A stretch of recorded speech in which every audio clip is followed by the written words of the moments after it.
What is up, everybody? Welcome back to another video here. So we're going to be talking about Resto Druid pre-patch again. I know we just made a video yesterday about it, but I did notice quite a few things that I did not mention, and after playing a little bit, I want to kind of give you guys more information on this. And also, I didn't even realize the builds that I linked all had Soothe in them on accident. So scratch those builds, or just make sure you remove Soothe if you do watch my videos frequently. And I want to show you guys a couple different builds and a couple different things you can try in the pre-patch.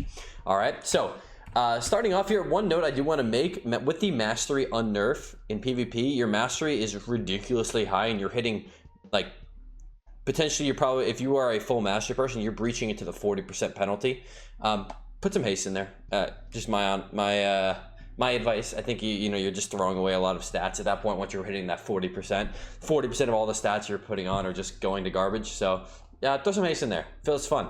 And I feel like just Druid is so overtuned right now, you don't even need that much mastery. But anyway, let's get to the builds here. So I did something, call me crazy on this. I got some input on from a viewer, and I thought it was a good. I tried it out, and I'm actually kind of liking it.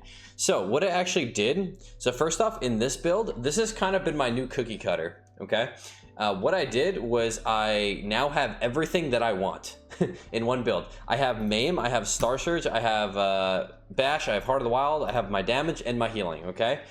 So this is kind of like my baseline for pretty much all of my builds now, except for one build I'll show you that has like no damage in it. But this is kind of like my baseline thing. Again, and you can just kind of check it out if you do need to have like Curse spell. I typically have been dropping this just so I do have the opportunity to Star Surge. Star Surge just feels so smooth with the haste levels currently.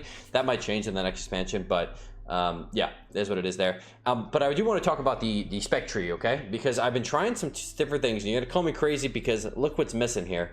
No Verdant Infusion or Prosperity. The reason I did this is because your Mercenaris kind of sucks.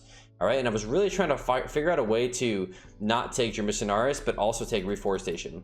So I could easily just drop Reforestation and like, because typically it would be like here and here would be the build, like right, it would be 1 2 3 1 2 3 1 2 3, and then 1 2 this way, right? But I didn't want this, but it kind of sucks because these are two 2-point nodes, right?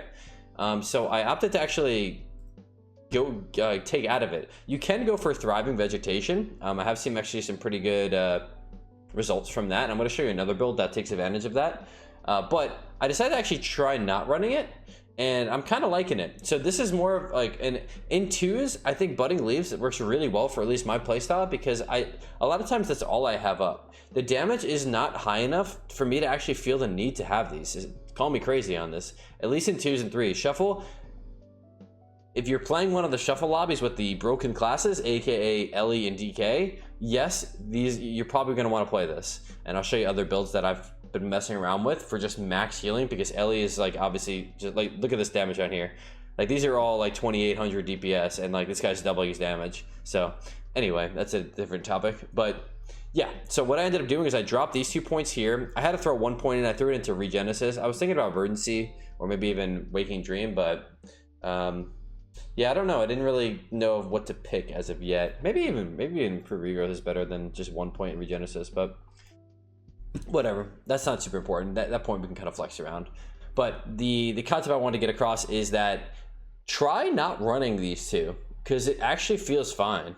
Yeah, I get if you are not used to using your Swiftmends or your Soul of the Forest in like for rejuves and regrowths when need be, and because you're consuming stuff, yeah, like I talked about in my last video, that is something to kind of learn. But if you're not comfortable with that, for sure stick with Verdant Infusion. But I want to give you some alternatives here. In BGs, oh actually no, let's not talk about BGs yet. Cat form build, okay? Cat form build, do not try to do damage in cat form build. It stinks right now. I don't know, there's apparently some issue with armor values or something. Nothing damage wise in cat form is worth it, okay? Please. So, but I still kept this build because there are some classes like playing with Mage or Warlock where like just getting really high up to them on Maim and just being super disruptive with Bash is still good.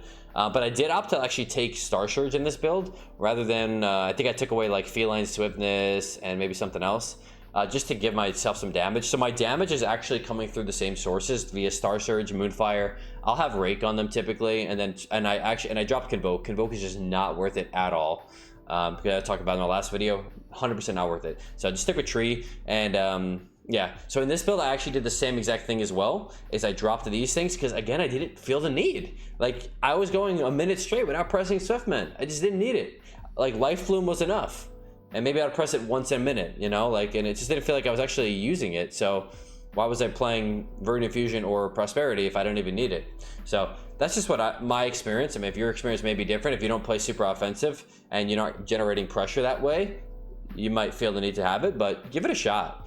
So like I said, if you do not want to play that, you can just you can obviously like drop here. I went boom there. Oops, yeah, that one there. And like you can kind of go like this. I kind of stick with Dreamer Sonaris, but I didn't like Dreamer Sonaris was like doing nothing. It was like, you know, 3-4% maybe. But at that point, I could play like Budding Leaves, which would be a tremendously higher value than something like that. And I'm currently like Budding Leaves more than Thriving Vegetation at the moment. So just put that out there. Alrighty, we want to go to, okay, and then the Rejuv build, okay, because this is a build that I'm gonna mess around more with, just because of these lobbies like this. If you want to play, and this is a pre-patch focus, but maybe it'll carry over. When you literally have no time to do anything but spam heal, when you're getting these Ellie Shaman lobbies, and especially if you get an Ellie Shaman and a DK in your same lobby, you can't do anything, man. Your damage doesn't matter, nothing matters except for just raw healing, which is obviously this is just an overtuned or bug issue, but this is a really high throughput build that focuses on Rejuv. Okay, so I went for Verdant Infusion for the extension because you don't want to consume these Rejuvs, Thriving Vegetation, Germination, and then Regenesis. So because of Shapeshifter is not actually connected here anymore, I went down there. You can even take Invigorate if you want, but I don't think that's necessary. But massive Rejuv healing build. I definitely recommend trying this out just to fuck around with. Especially in solo shuffle, 2s and 3s. I think this is just overkill. I don't think you need this much healing, but it is something to try out if you are interested in that. And again, I kind of kept this side the same. The only thing I lied. The only thing I did change is that I dropped these 2 points here, and I went into Improve Rejuv, and I added Innervate. Okay, definitely don't need to. Just because the only reason I grabbed Innervate is because I dropped Shapeshifter, and just to maybe give me a little bit better mana in that. But yeah, really high throughput build. And then finally, I want to talk about BGs, okay? I didn't get too far into the BG realm, but some stuff that I did pick up that if you do want to mess around with, I'm still kind of tweaking this build, but just a couple things you do want to make sure you have. Verdancy is really good. Spring Blossoms is really good.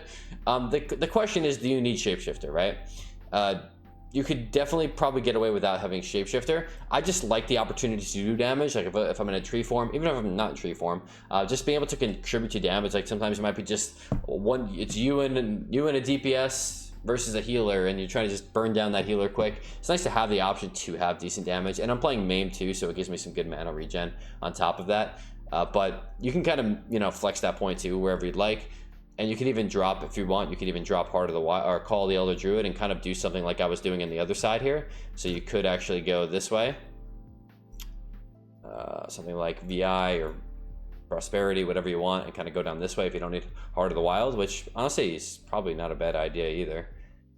But I personally like playing with Heart of the Wild. But there are actually so many options. The more I'm thinking about it, there are so many different builds that you guys can play. But I just want to give you guys an update on that because I did change some of the stuff, and I want you to. I felt like I was misinforming some people, especially because all those builds accidentally had Soothe in it, so there was an extra point to spend somewhere. So I just want to get this video out to actually let you guys know. So if you have any other questions or if there's something you found out that I haven't talked about, let me know in the comments. All right. Have a good day and enjoy the pre-patch. Peace out.